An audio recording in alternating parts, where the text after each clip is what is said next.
मेघा वर्मा, वैश्य व्यापार न्यूज में आपका स्वागत है। बुलेटिन का रुख करते हैं कुछ खास खबरों से।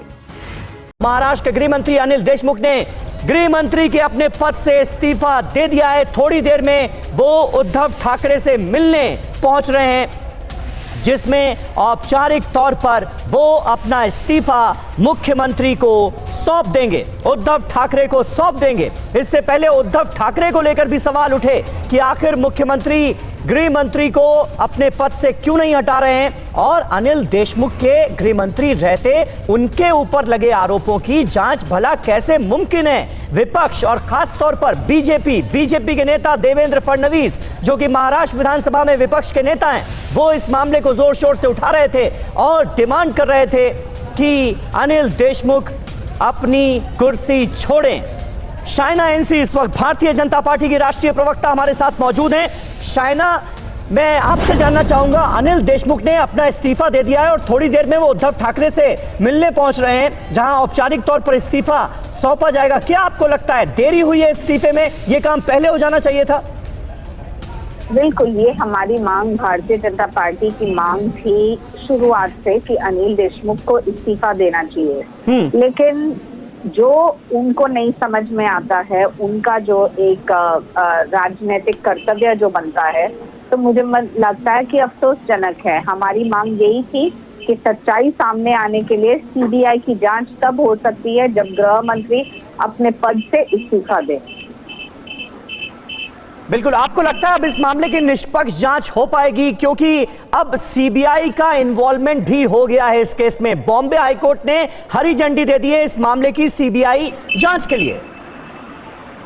सीबीआई को जांच करनी चाहिए, निष्पक्ष जांच होनी चाहिए, क्योंकि ये पहली बार महाराष्ट्र के इतिहास में है कि कोई पुलिस कमिश्नर ने अपने शासन प्रशासन में जो भ्रष्टाचार हो रही है उसका खुलासा किया है, और ये सच्चाई महाराष्ट्र की जनता चाहती है और उसके लिए गृह मंत्री की इस्तीफा स्वाभाविक रूप से सही है।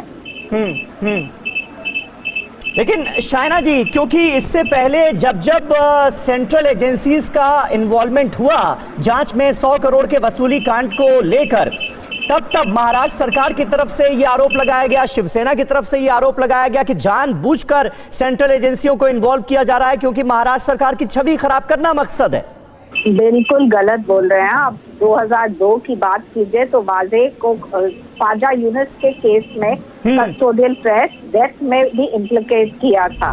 फिर 2007 में उनको मौका नहीं मिला वापस आने के लिए। फिर जो अभी हम देखें तो उनको जो वापस लाया, ये कहा गया कि कोविड के समय।